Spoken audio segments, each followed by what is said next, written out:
에스더 5장 1절부터 8절까지입니다. 구약성경 754쪽입니다. 이 기록된 계시의 말씀을 살아계신 하나님의 음성으로 들으시기 바랍니다. 모두 경건한 마음으로 일어나서 이 말씀을 받겠습니다. 제3일에 에스더가 왕후의 예복을 입고 왕궁 안뜰 곧 어전 맞은편에 서니 왕이 어전에서 전문을 대하여 왕자에 앉았다가 왕후 에스더가 뜰에 선 것을 본즉 매우 사랑스러움으로 손에 잡았던 금규를 그에게 내미니 에스더가 가까이 가서 금규 끝을 만진지라. 왕이 이르되 왕후 에스더여 그대의 소원이 무엇이며 요구가 무엇이냐 나라의 절반이라도 그대에게 주겠노라 하니 에스더가 이르되 오늘 내가 왕을 위하여 잔치를 베풀었사오니 왕이 좋게 여기시거든 하만과 함께 오소서 하니 왕이 이르되 에스더가 말한 대로 하도록 하만을 급히 부르라 하고 이에 왕이 하만과 함께 에스더가 베푼 잔치에 가니라. 잔치의 술을 마실 때에 왕이 에스더에게 이르되 그대의 소청이 무엇이뇨 곧 허락하겠노라. 그대의 요구가 무엇이뇨 나라의 절반이라 할지라도 시행하겠노라 하니 에스더가 대답하여 이르되 나의 소청 나의 요구가 이러하니이다.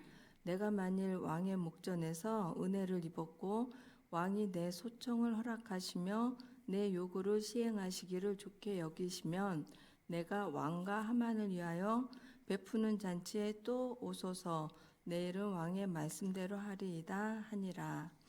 이것은 하나님의 말씀입니다. 아멘.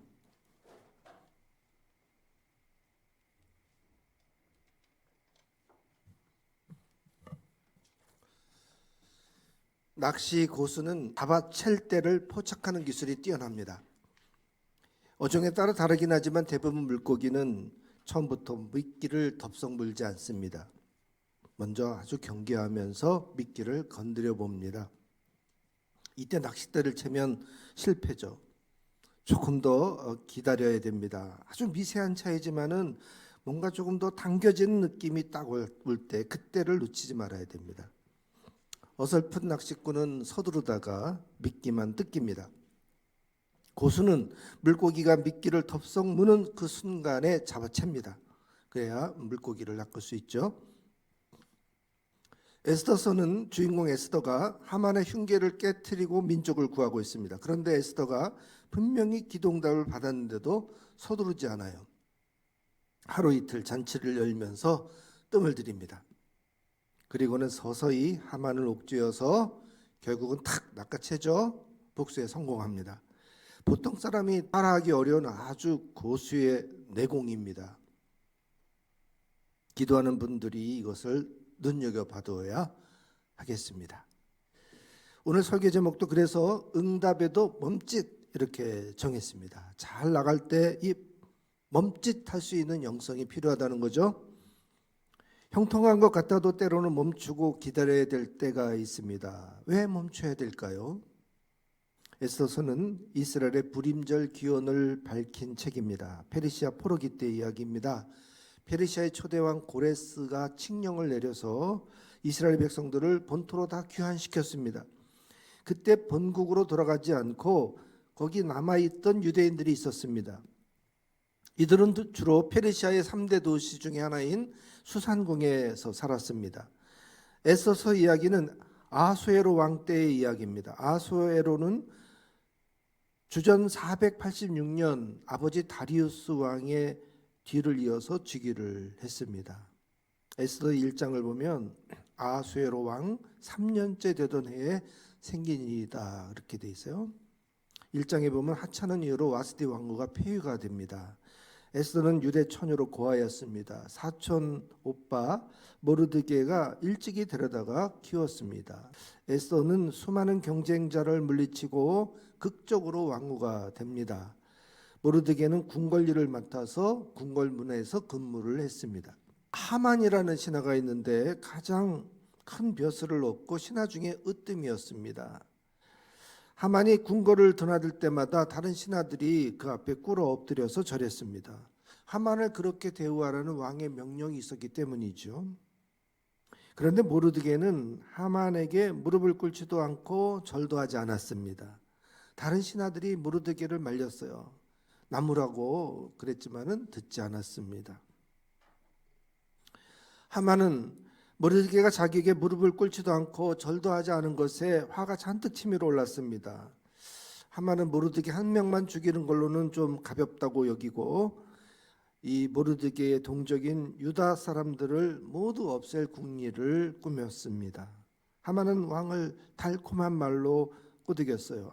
이 왕국에 한 민족이 있는데 자기들끼리 모여서 살며 따로 법을 만들었습니다. 그들의 법은 다른 어떤 백성들의 법과는 다릅니다. 더욱이 그들은 임금님의 법을 지키지 않습니다.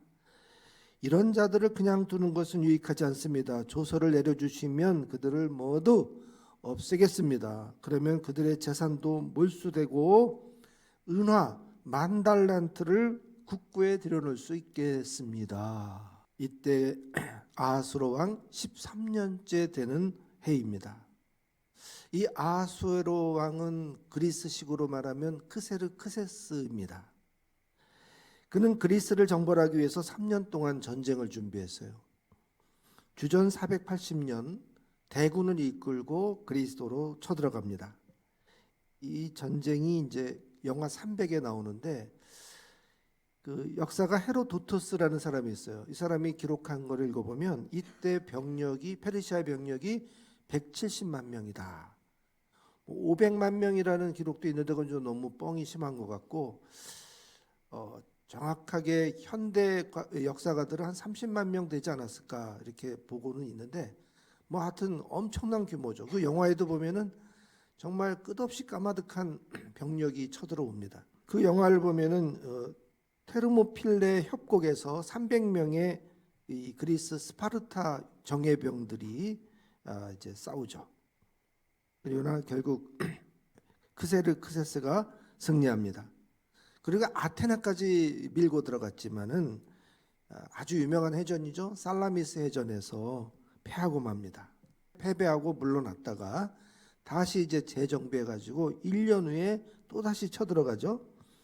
그렇지만 그리스 연합군에게 플라타미아 전투에서 완전히 패배하고 이제 철수하게 돼요. 이때가 주전 478년이에요.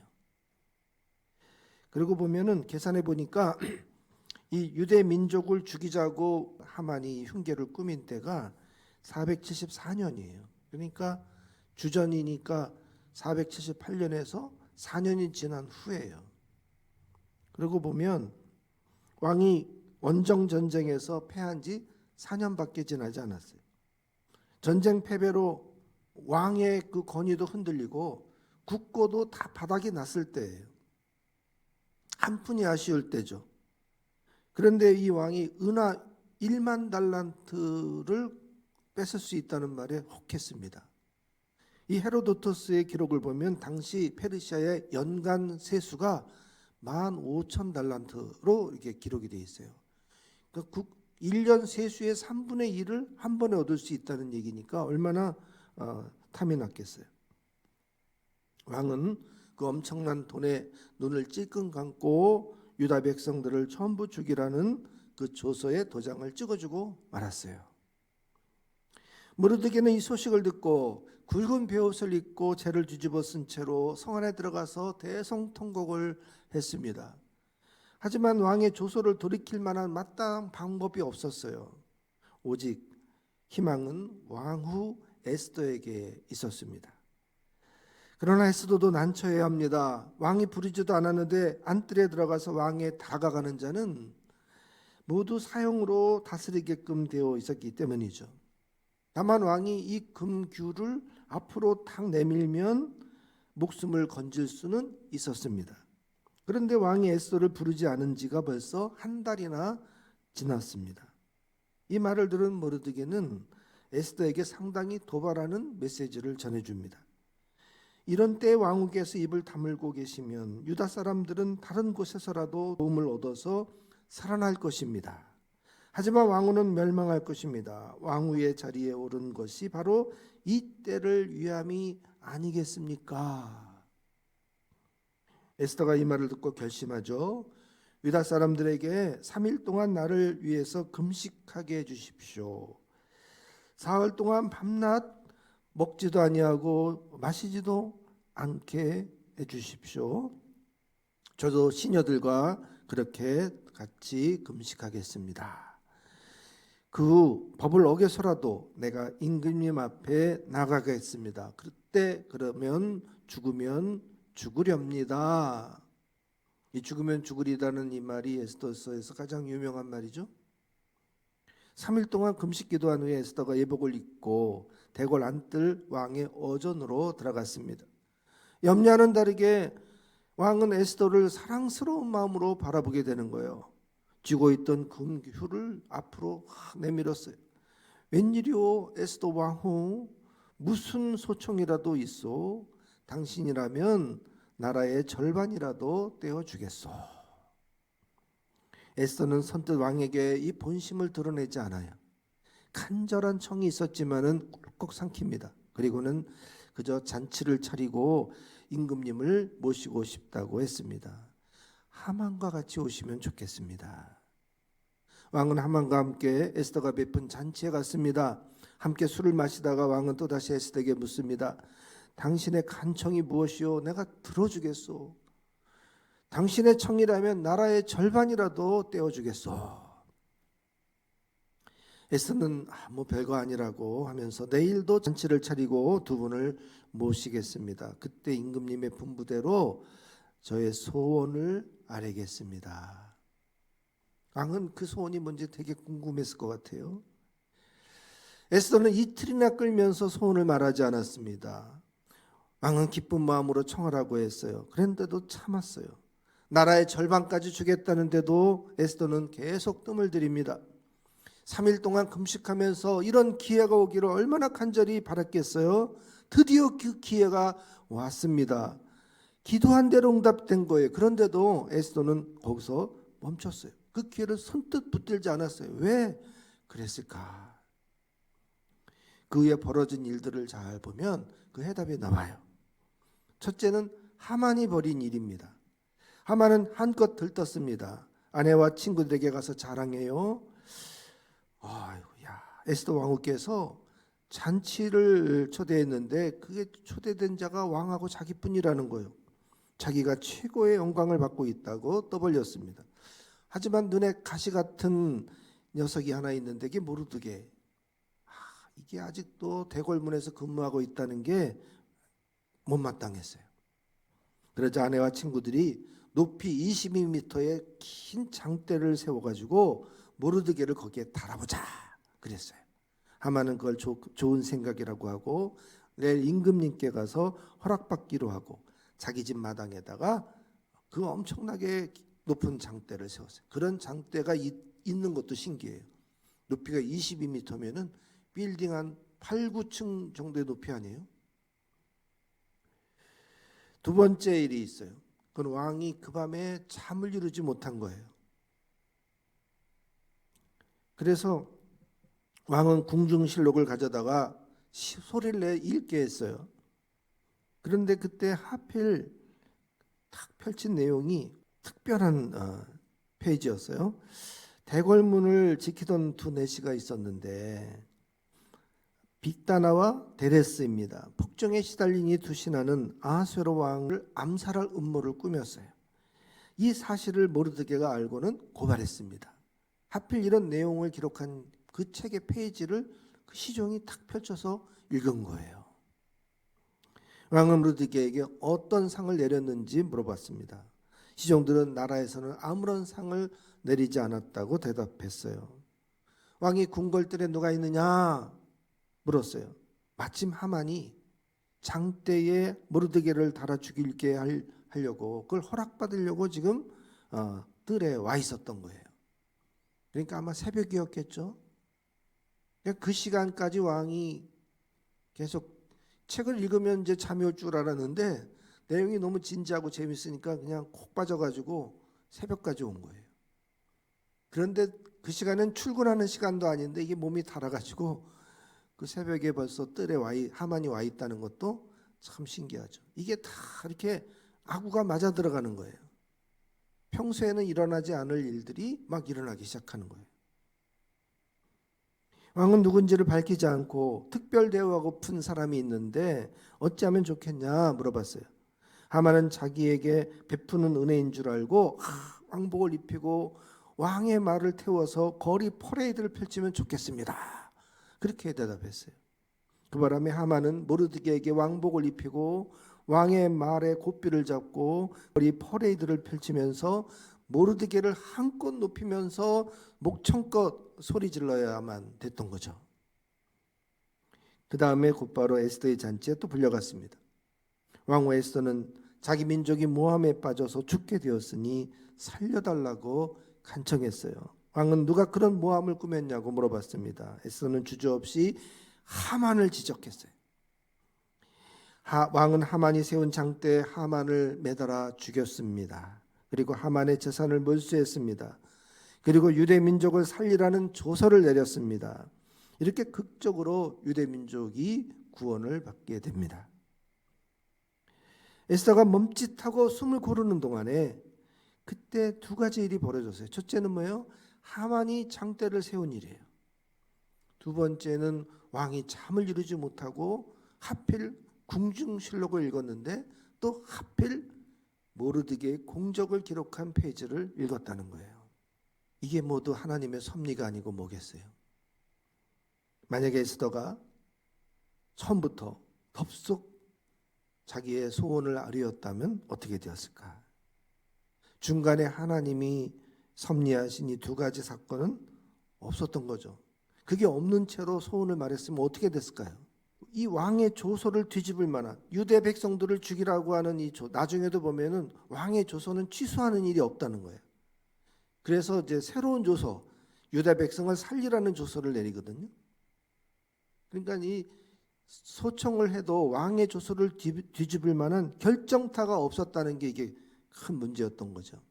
만약에 그냥 소원을 말하라고 할 때 소원을 아뢰었으면은 이 하만이 간신이고 음모를 꾸민 놈이라는 것을 증명할 길이 없어요. 그러니까 어떻게든 유대 백성은 또 목숨을 건질지 몰라도 이 하만은 계속 살아 있어 가지고 2차 공격, 3차 공격을 끊임없이 할 거거든요. 그러니까 문제 해결이 되지 않는 거예요. 그런데 에스더가 정말 지혜롭게도 하나님이 일하시도록 기다렸어요. 그 이틀 동안 놀라운 일들이 벌어졌습니다. 하만이 살려달라고 에스더를 붙잡고 막 애원할 때 왕이 또 그 모습을 겁탈하는 장면으로 오해했어요. 이거는 우리가 에스더서를 읽으면서 하나님이 주시는 보너스, 약간의 코믹한 장면이라고 보여져요. 하만은 결국 간신배, 모함죄, 왕후 추행죄 이 세 가지 죄를 뒤집어쓰고 몰려가지고 자기가 세운 장대 22m의 그 높은 장대에 매달려 죽고 말았습니다. 완전히 역전이죠. 당한 대로 대갚아 줬어요. 모르드게를 달려고 했던 장대에 하만을 달게 하셨습니다. 누가? 하나님이. 에스더서는 하나님이라는 단어가 한 번도 나오지 않아요. 그래서 기도한다는 것도, 금식한다는 말은 있지만 거기 기도했다는 말도 없어요. 그런데 우리가 에스더를 성경으로 읽는 이유는 그 속에 감춰져 있는 그 간절한 기도와 그리고 그 속에 감춰져 있는 놀라운 하나님의 섭리가 이 에스더 속에 들어가 있기 때문입니다. 기도하고 응답이 되었을 때 덥석 달려들면 안 됩니다. 하나님과 보조를 맞춰야 돼요. 하나님의 시간이 더딜지라도 그러나 그 시간이 꼭 필요합니다. 그래서 하나님의 시간에 기다릴 줄 알아야 돼요. 하나님이 모든 걸 다 계획하시고 그 아구를 맞춰 놓으셔요. 우리가 덥석 서두르다가 보면 이 아구가 어긋나게 됩니다. 일이 틀어져요. 물론 하나님이 그 뒷수습도 또 감당하시겠지만은 그때는 또 많은 고생을 또 해야만 그게 또 수습이 되는 거거든요. 아예 처음부터 하나님과 착착 보조를 맞춰 나가면 형통합니다. 일이 쫙 풀립니다. 그래서 아무리 조급해도 좀 이렇게 멈칫할 수 있어야 된다. 우리가 기도 응답을 받았을 때 하고 이거를 이제 붙잡으려고 하는데 그때 어떤 순간적으로 멈칫하는 계시가 있을 때가 있어요. 근데 그 멈칫하게 하는 그 계시를 무시하면 안 돼요. 그때 하고 하나님께 지혜를 구하고 그때 하나님의 뜻이 무엇인지 다시 한번 생각하고 잠시 물러났다가 그리고 기도하면서 때를 기다렸다가 나중에 도장을 찍는 거예요. 기도하면서 하나님이 어떻게 하실지를 잘 눈여겨보면 하나님이 하시는 그 일이 보이기 시작합니다. 하나님 앞에서 조금 더 숨을 고르면서 참아 기다려보면 하나님이 하시는 그 위대한 일들을 바라볼 수 있게 되고 하나님은 우리에게 위대한 승리를 안겨주십니다.